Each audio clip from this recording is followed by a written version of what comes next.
নমস্কার বন্ধুরা, সবাইকে স্বাগত। আমি আমাদের পরিবারে আশা করছি সকলেই ভালো আছেন, সুস্থ আছেন। আজকে আমি সবার খুব লোভনীয় একদম কাঁচা চালতার আচার বানিয়েছি, বা চাটনি যাই বলুন না কেন। এরকমভাবে বানালে আপনি এক সপ্তাহ পর্যন্ত রাখতে পারবেন। গরম করার কোনো দরকার নেই, ফ্রিজেও রাখতে হবে না, আবার রোদেও দিতে হবে না, এতটা টেস্টি হয়। তার জন্য আমি দেখুন একদম কাঁচা আর একদম কচি চালতা নিয়ে এসেছি, এখন বাজারে চলে এসেছে। এবার চালতাটাকে কাটছি, দেখুন চালতাটা কাটা একটু অসুবিধা, খুব পিছল থাকে, তার জন্য এরমভাবে পাপড়িগুলোকে আস্তে আস্তে কেটে নিতে হয়। প্রথমে চালতাটাকে ধুয়ে তারপরে মুছে এরমভাবে হাতটাকে একটু শুকনো করে এরমভাবে পাপড়িগুলোকে আস্তে আস্তে কেটে নিতে হয়। তাহলে কী হয়, হাতে লালাটা অতটা লাগে না। আমি সব পাপড়িগুলোকে এরমভাবে কেটে নিচ্ছি, দেখুন। এবার ভেতরের মধ্যে যে ফুলটা আছে সেটা ভীষণ লালা, সেটাকে দেখুন, এই যে ফুলটা আছে এই ফুলটাকে কাটবেন না, তাহলে হাতে একদম লালায় ভর্তি হয়ে যাবে, আর এবার হাত কেটে যাওয়ার সম্ভাবনা থাকবে। এবার এরমভাবে খোসাটাকে ছাড়িয়ে নেব। ভিতর দিকে যে ছালটা আছে সেটাকেও এরমভাবে টেনে বের করে নেব। অনেকে বের করে না, কিন্তু বের করে নিলে খেতে ভালো লাগে। দেখুন ভিতরে যে অংশটা আছে সেটাকে বের করে নেব। প্রথমে লম্বা লম্বা করে কেটে নিচ্ছি, আপনাদের যেমন খুশি সেরকম শেপে কাটতে পারেন। বাকিগুলো ঠিক একইভাবে কেটে নিচ্ছি। যে সমস্ত বন্ধুরা এখনও পর্যন্ত আমার ভিডিওতে লাইক কমেন্ট দেননি, প্লিজ একটা লাইক কমেন্ট করবেন। আপনাদের লাইক অনেকটা আমাকে অন্য ভিডিও বানাতে উৎসাহিত করে। আর যে সমস্ত বন্ধুরা নতুন দেখছে, যদি রেসিপিটা পছন্দ হয়ে থাকে তাহলে একটা লাইক কমেন্ট করবেন।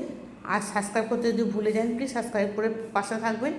আর পাশের বেলটা বাজিয়ে দিলে আমার রেসিপিগুলো যখনই আমি ভিডিওতে দেবো আপনার কাছে প্রথমে চলে যাবে, দেখতে পারবেন। এরমভাবে চালতাগুলোকে আমি ভালো করে কেটে নিয়েছি। যেহেতু একদম কচি ছিল, এটাকে খুব একটা শিলনোড়ায় থ্যাঁতলানো দরকার নেই, অল্প একটু থ্যাঁতলালেই হয়ে যাবে।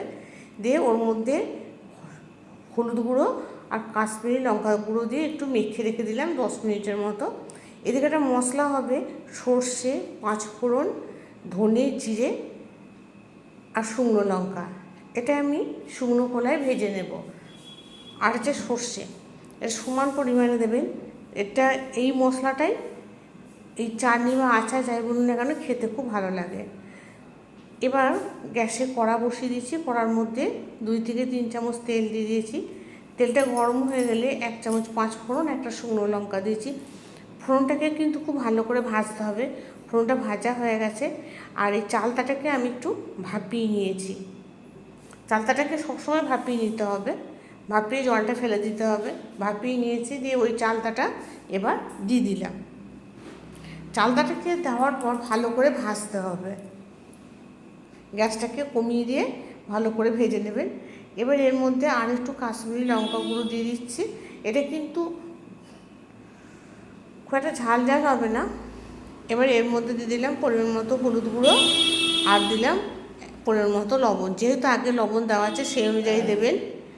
এবার এখানে আমি কিছুটা গুড় দিয়েছি, মানে 6-7 চামচ মতো গুড় দিয়েছি। গুড় দিয়ে খানিকক্ষণ নাড়াচাড়া করে নিলাম, অল্প একটু জল দিলাম। এবারে এখানে আমি ছোটো বাটির 1 বাটি চিনি দেবো। আপনারা যেমন মিষ্টি খাবেন সেই অনুযায়ী দেবেন। যেহেতু এটা একটু টকটক হবে, খেতে খুব ভালো লাগে। দিয়ে একটু নাড়াচাড়া করে এটা ঢাকা দিয়ে দেবো। 5 মিনিট ঢাকা দিলে সিদ্ধ হয়ে যাবে, যেহেতু চালতাটা একদম কচি সেই জন্য। 5 মিনিট পর দেখুন চালতাগুলো সিদ্ধ হয়ে গেছে। এবার আমি যে মশলাটা করেছিলাম সেই মশলাটাকে গুঁড়িয়ে নিয়েছি। দেখুন চালতাগুলো 2-1টা এরমভাবে খুন্তি করে ভেঙে দেবেন, আর এরকমভাবে নাড়াচাড়া করবো। হয়ে গেছে, এই রঙটা পরিবর্তন হয়ে গেছে, তখন চালতাটা বুঝবেন চালতাটা হয়ে গেছে। এবার দেখুন যে মশলাটা ভেজেছিলাম সেই মশলাটাকে গুঁড়ো করে নিয়েছি। এই দেখুন এরকম একদম মিহি করবেন না, আধ ভাঙা মতো করবেন। এবারে এই মশলাটাকে পুরো মশলাটাই দিয়ে দেবো। একবারে দেবো না, যতবার দেবো দেওয়ার পর এরমভাবে নাড়বো। একবার বাড়িতে বানিয়ে দেখবেন, দারুণ লাগে। আমি তো বাড়িতে বানিয়েছিলাম, সবারও খুব পছন্দ হয়েছে। আর এমনি বাড়িতে আমি বানাইও, শুধুই খাওয়া যায়, দুপুরবেলাতেও খাওয়া যাবে, ভাতের সাথে তো খেতে ভালোই লাগবে। বাকি মশলাটা সব দিয়ে আর একবার নাড়াচাড়া করে নিলাম। আর ঝোলটাকে মারবো না, এবার এটাকে নামিয়ে নেব। আর ঝোল মারলে ভালো লাগবে না খেতে। দেখুন কতটা টেস্টি হয়েছে আর কতটা লোভনীয় হয়েছে।